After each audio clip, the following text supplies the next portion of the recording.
Breaking barriers में आप सबको वेलकम करती हूँ। मैं हूँ आपकी होस्ट आलिया और इस वक्त हमारे साथ हमें ज्वाइन करें हमारे प्रोग्राम में काफी दिनों के बाद आफाक फारूकी साहब, जो कि एक बहुत लर्नड पर्सनालिटी हैं और बहुत सीनियर जर्नलिस्ट हैं, कॉलमिस्ट भी हैं, राइटर भी हैं और अपने व्लॉग्स भी करते हैं। आफाक फारूकी साहब हमें अमेरिका से ज्वाइन करें। Sir, thank you so much for joining my show. My pleasure always. आफाक साहब, सबसे पहले तो मैं आपको बता दूं, बड़े अच्छे व्लॉग्स करते हैं, तो बहुत जबरदस्त होते हैं, बहुत इंफॉर्मेटिव होते हैं। थैंक यू सो मच, देखते हैं उनको। Thank you. आफाक साहब, जरा आपसे कुछ सर दो हाथ इसलिए हो जाए कि आपसे जब भी प्रोग्राम हम करते हैं आपके साथ, तो बहुत सारी बातें ऐसी होती है जो सेंसर भी करनी पड़ती हैं, लेकिन आप बड़े बेबाकी से बोलते हैं, तो हम चाहेंगे कि आप बेबाकी से ही बोलिए। 2-3 इश्यूज हैं जिसके ऊपर बात करेंगे। एक तो ये कि एक अमेरिका की तरफ से जो फंड्स खासतौर पर पाकिस्तान के लिए मुख्तस किए गए, पता ये चला कि डेमोक्रेसी के लिए और विमेन्स और जेंडर इक्वालिटी के लिए कुछ इस तरह के इतने फंड्स दिए जा रहे, इतने मिलियन डॉलर्स या इतने बिलियन डॉलर्स।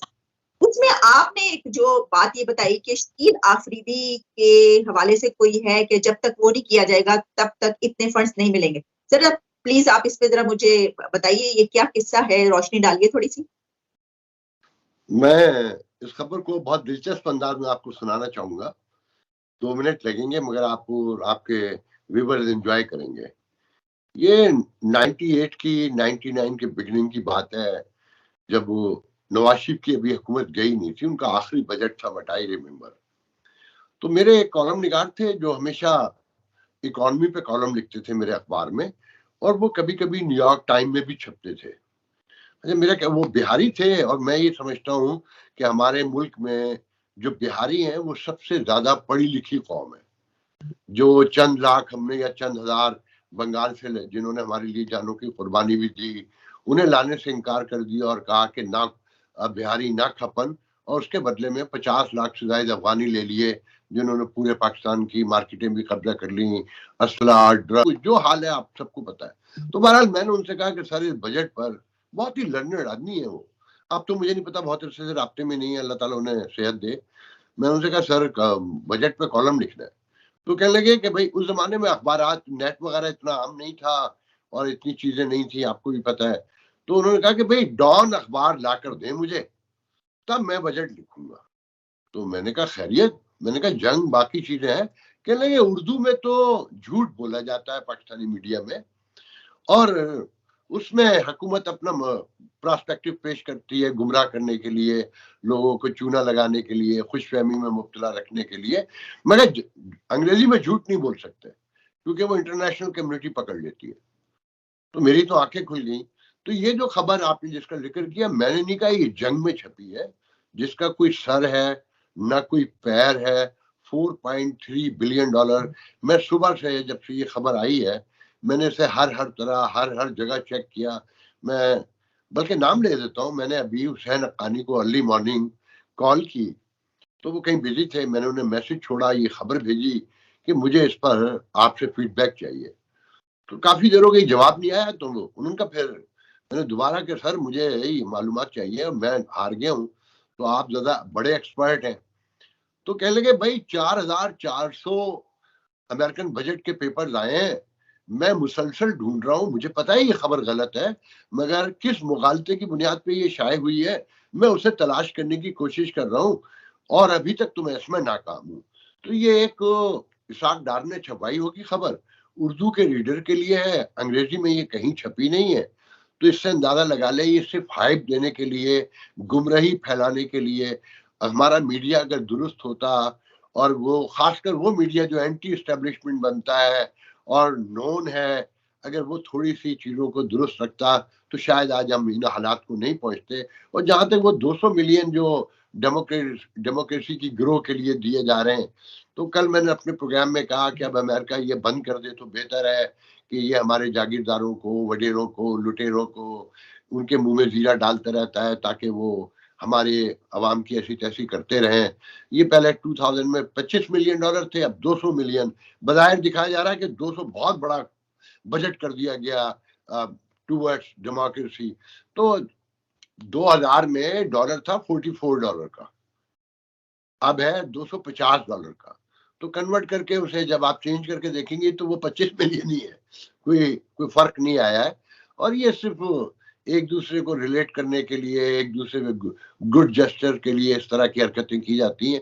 इसका डजंट मीन इट, इसका कोई मतलब नहीं होता।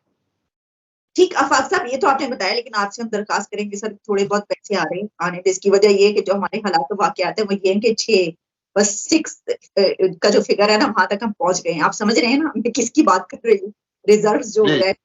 सर मैं आपसे जानना चाहूंगी कि वो जो खबर है उसकी तो आपने तफसील बताई ना, कि क्या उन्होंने उसमें ये कहा है कि शकील अफरीदी के हवाले से नहीं, वो खबर कहीं ऐसी कोई खबर है ही नहीं, ये वजूद ही नहीं रखती। नहीं, इस लेकिन खबर में जो कंटेंट आज दिया गया है शकील अफरीदी और वो वीजों के हवाले से, ऐसा कि इस खबर का कोई वजूद ही नहीं है, कोई सर पैर ही कहीं नहीं मिल रहा। नहीं, सर पैर तो नहीं मिल रहा, लेकिन क्या पब्लिश क्या हुआ कि उन्होंने कुछ रकम उससे की अटैच की है? नहीं, पब्लिक खुश होगी ना कि देखिए जी हमारी इस्टेब्लिशमेंट, हमारी हुकूमत अपनी बात पे अड़ी हुई है और शकील अफरीदी को नहीं देगी। नुकसान उठा लिया $3 करोड़ का, मगर शकील अफरीदी को नहीं दिया। तो ये अपनी आवाम को गुमराह करना, हाइप देना, उसके लिए है ये खबर, इसका कोई मतलब नहीं है। अच्छा, ओके, लेकिन उसमें उन्होंने लिखा ही है कि शकील अफरीदी को जो है वो निकाला जाए, बाहर किया जाए, और फिर उस सूरत में हम इतनी अमाउंट जो है वो ये तब मिलेगी, लेकिन ऐसा। मैंने आपसे कहा कि ये खबर जनरेट की गई है, टेबल स्टोरी है। ओके, हम देख लेते हैं, आने वाले दिनों में भी हमें इसका जो है वो पता चल जाएगा। अच्छा आफाक साहब, जो बातें हैं वो इस वक्त आप देख ही रहे हैं पाकिस्तान की सियासत में जो कुछ हो रहा है, हम ये देख रहे हैं कि इमरान खान एक के बाद एक इल्जाम लगा रहे हैं जनरल बाजवा पे। अब उन्होंने ये कहा है कि जनरल बाजवा ने डील कर रखी थी आसिफ अली जरदारी और मुराद अली शाह से। तो क्या ऐसा था? मतलब हमें तो इस दौरानिये में ये जो कुछ हुआ उसमें तो नजर नहीं आया ऐसा। क्या वो सही कह रहे हैं कि कोई डील थी अंदर खाने? देखिए, बाजवा साहब अपनी एक्सटेंशन के लिए कहीं पर भी कुछ भी कर सकते थे। वो अमेरिका भी आखिरी विजिट में आए, जो बताने वाले कहते हैं कि यहाँ पर भी उन्होंने कोशिश की। जिन लोगों ने दौरे को मैनेज किया उनके थ्रू बातें पता चली है। वो आपने तो सुन लिया कि मोहन सिलाई और परवेज राय कहते हैं कि हमसे कहा कि तहरीक अदम में वोट इमरान खान को दो। आसिफ जरदारी को कोई और आश्रय दिया हुआ था, उस मुस्लिम लीग नून को और आश्रय दिया हुआ था। आप देखें ना, बिलावल इस वक्त, मैं बाजवा नहीं कहूंगा, इस्टेब्लिशमेंट कहूंगा। बाजवा साहब तो एक छोटा सा पुर्जा थे, वो चले गए। आप देखें ना, तब्दीली तो कोई नहीं आई ना। कहा जा रहा है कि जी एक पॉलिटिकल हो गए। मैं कह रहा हूँ काश ये सी पॉलिटिकल हो जाते, तब भी बहुत था। तो कोई तब्दीली नहीं आई है, ये एस्टेब्लिशमेंट की टोटल पॉलिसी का भी इमरान खान प्रोजेक्ट नाकाम हो गया है। तो अब उसके हवाले से काम हो रहा है, उसकी जो ऑडियो वीडियो सारी चीजें। इसमें दिलचस्प बात यह है कि ऑडियो वीडियो जो आप सुन रही हैं, जो आ रहा है, ये 2006, 2008, 2009 की है। तो जब ये एस्टेब्लिशमेंट ये प्रोजेक्ट लगा रही थी तो उन्हें पता था ना, सब कुछ, हर चीज मालूम थी ना। उसे अमीरुल मोमिनीन बना के पेश किया जा रहा था। अच्छा, इमरान खान के लिए आप इतना समझ लें कि मुझे हैरानी होती है कि पाकिस्तानी अवाम इतनी सी बात नहीं समझते कि एक आदमी रोज अपनी 2 गलतियां एक्सेप्ट करता है एवरी डे। मुझसे ये भी गलती हो गई, मुझसे ये भी गलती हो गई, मुझसे ये भी गलती हो गई। एक तो ये होता है ना कि आपका एक टेन्योर था 4 ईयर का, 5 ईयर का, 3.5 ईयर का, आपने 2 गलती की, 3 की, मगर आप तो डेली बेसिस पे बता रहे हैं कि मैंने तो ये भी गलत कर दिया, मैं तो इसमें भी बेवकूफ बन गया, मैंने तो उसमें भी बेवकूफ बन गया।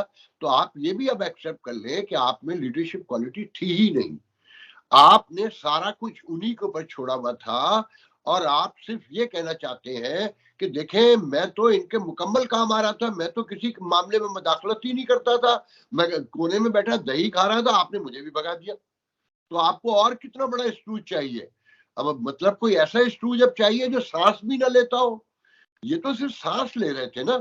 सिर्फ ये बताते हैं कि मुझे तो डॉलर का भी टीवी से पता चला, मुझे तो चीनी का भी उससे पता चला, मेरी बीवी ने बताया कि मैं प्राइम मिनिस्टर बन गया हूँ।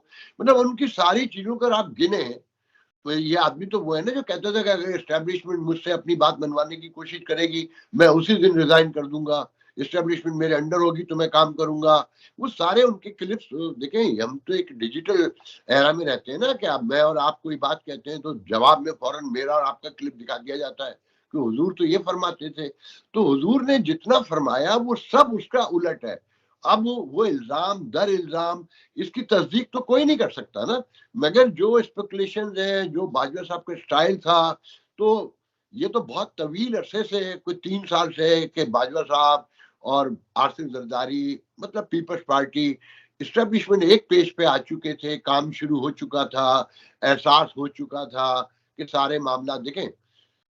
मुझे ये यकीन कामिल है कि लास्ट 30 ईयर का तो मैं विटनेस के तौर पे कह सकता हूँ कि foreign policy, economy and home ministry ये चलाते ही हमारी इस्टेब्लिशमेंट है, उनकी मर्जी के बगैर मुमकिन ही नहीं है। और इंटरनेशनल डिप्लोमेसी में आप यकीन रखें कि Delhi, Beijing, Washington DC, New York mission जो है यूनाइटेड नेशन में, ये वो ही चलाते हैं। इवन ये कि आपको यकीन नहीं आएगा कि न सिर्फ ये डिक्टेट करते हैं पॉलिसी, बल्कि ये भी बताते हैं कि लफ्ज क्या इस्तेमाल करने हैं। एम्बेसडर को या डिप्लोमेट को ये भी इजाजत नहीं होती कि वो एक्सप्रेस जो है वो भी अपने अंदाज में कर सके। No, has to follow same like whatever they asking to do it. तो इससे अंदाज लगा लें तो खान साहब तो कभी भी लाहिर सी बुनियाद पे थे कि इस आदमी को कोई समझ ही नहीं है, जो हम चाहेंगे वो करेंगे। पर असल मसला तो ये बन गया था ना कि खान साहब आखिर में जिदों पे उतर आए थे, उनको ये गुमान शुरू हो गया था कि मैं एक बहुत पॉपुलर लीडर हूँ और मैं, अवाम मेरे पीछे आ गई है। अच्छा, ये देखें, जुनेजो जैसा आदमी भी जिया-उल-हक के सामने खड़ा हो गया था।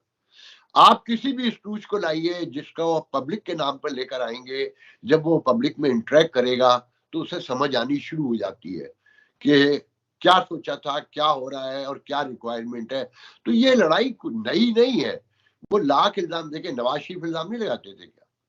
वो भी सारी बातें यही करते थे, मगर उनका जरा एलिगेंट स्टाइल था, सोफिस्टिकेटेडली कहते थे बात को। ये खड़े लहजे में, अक्खड़ लहजे में कहते हैं, मगर कोई तब्दीली नहीं आई है।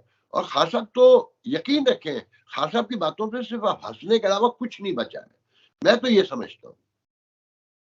अच्छा आफाक साहब, आपने ये जो बातें की, खैर उसके बाद आपने कहा कि होम मिनिस्ट्री भी, फॉरेन पॉलिसी भी, इकोनॉमी भी, तो फिर रह जा गया।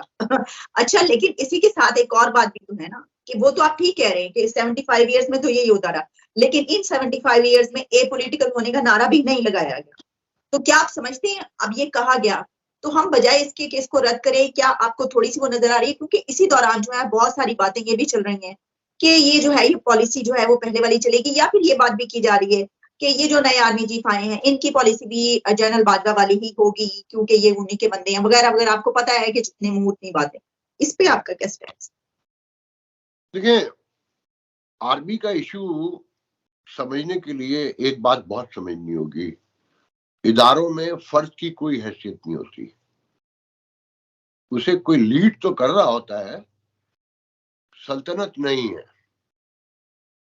अब तो सल्तनतें जो चल रही हैं, डेमोक्रेसी का इतना बड़ा प्रेशर है कि आप देखें कि सऊदी अरब में रिफॉर्म आ रहे हैं ना, सिर्फ प्रेशर है ना वेस्टर्न वर्ल्ड का, एक नेचुरल सिस्टम समझता हूं मैं डेमोक्रेसी को, तो उसके दबाव में, या मिसाल के तौर पे जो कम्युनिज्म जो है उसने दुनिया को बहुत कुछ दिया कि आज बरतानिया वेलफेयर स्टेट है, कनाडा वेलफेयर स्टेट है, अमेरिका में मेडिकेट मेडिकेयर से लेकर जो चीजें हैं वो उसका प्रेशर था। तो हर बुराई में एक अच्छाई भी होती है। तो ये एक इदारे है, ये एक इदारा है, ये फर्ज नहीं है। बाजवा साहब कैसे थे हम उस पर बहस नहीं करेंगे, आसिम मुनीर बहुत अच्छे होंगे, मगर एक इदारे का एक माइंड सेट है कि हम सब समझते हैं, हमें सारे मामलात पता है और हम ही इसको रन कर सकते हैं। तो वो इन्हें ए पॉलिटिकल तो अब सिर्फ कहलवाया जा रहा है ताकि जो साख खराब हुई है उसे बेहतर किया जा सके। मिसाल के तौर पे मैंने कल ही प्रोग्राम में कहा है कि जी, पीटीआई को कराची में, आपको पता है मैं पीटीआई का नजरियाती मुखालिफ हूँ बहुत बड़ा, मगर डेमोक्रेटिक नॉर्म्स के साथ मुखालिफ हूँ कि अब कराची में उसे काउंटर करने के लिए पीटीआई को एमकेएम के सारे धड़े मिलाए जा रहे हैं। कौन मिला रहा है मुझे ऐसे पता है जैसे मुझे ये मालूम है कि इस आलिया मेरे सामने है। तो वो कहीं पीछे नहीं हटे हैं। ये लोगों का, आप देखें ना, जब ए पॉलिटिकल कह रहे थे तो सुप्रीम कोर्ट में उन्होंने अपने 4 जज डलवाए और आजम तारड़ को इस्तीफा देना पड़ा। आपके सामने है ना ये सारा।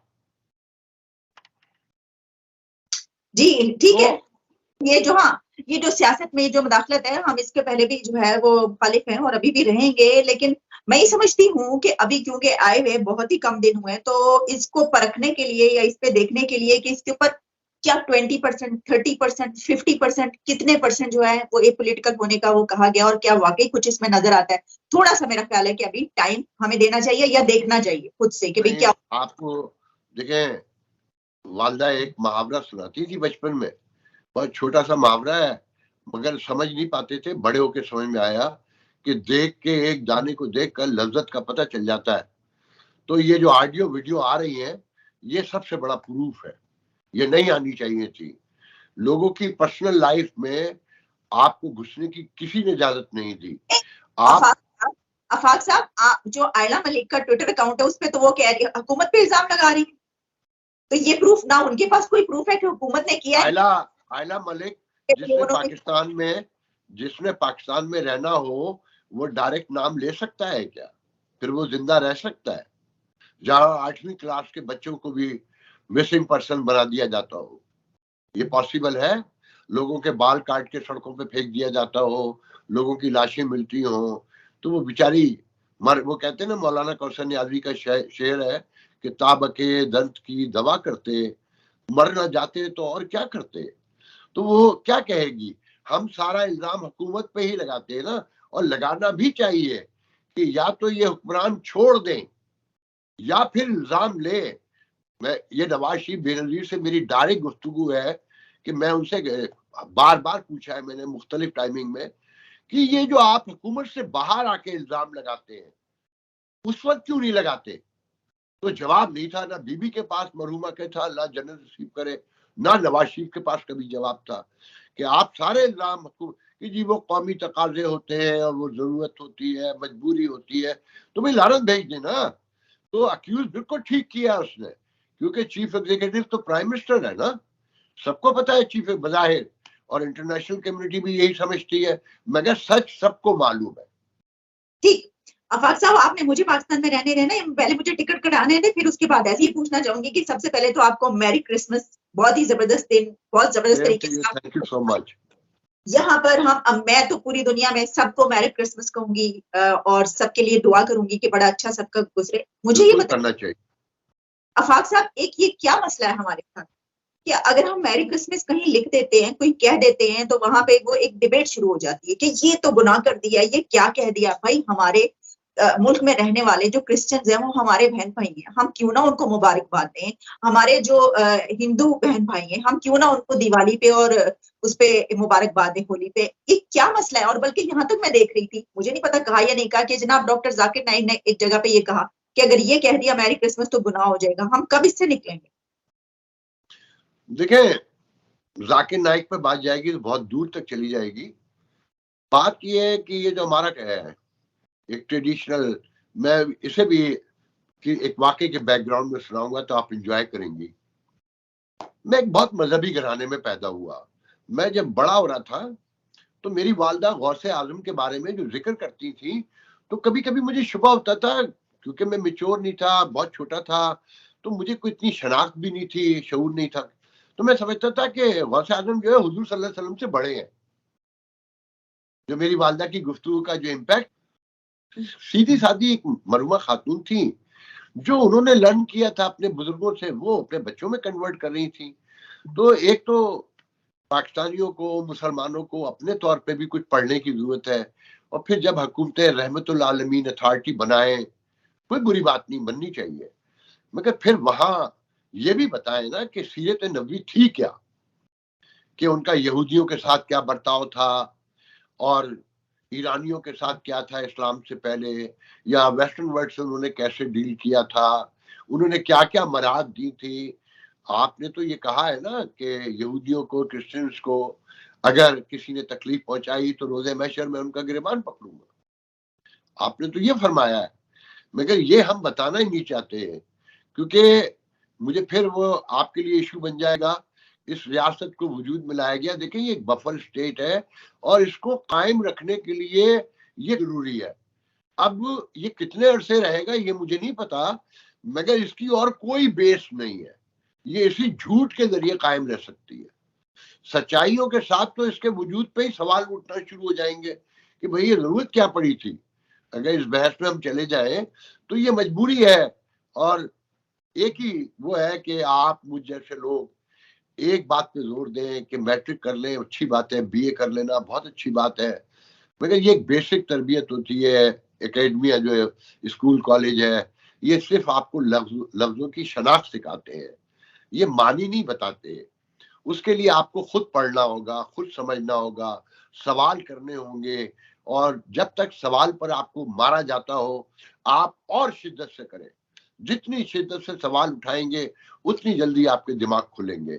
तो मैरी के देखें, मैं अपने घर का सुनाता हूँ। मेरी 2 बेटियां हैं। एक बेटी की पैदाइश है 27 दिसंबर और एक की है 24 दिसंबर।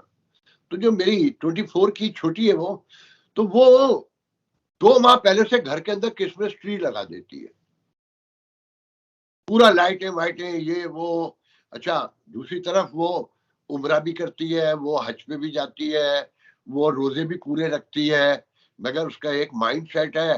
तो हम सब उसके साथ होते हैं, वो कैंडी भी लेकर आएगी, वो सारे काम करती है। उस दिन ऐसा लग रहा होता है कि हमारे घर में एक क्रिश्चियन बच्चा भी है।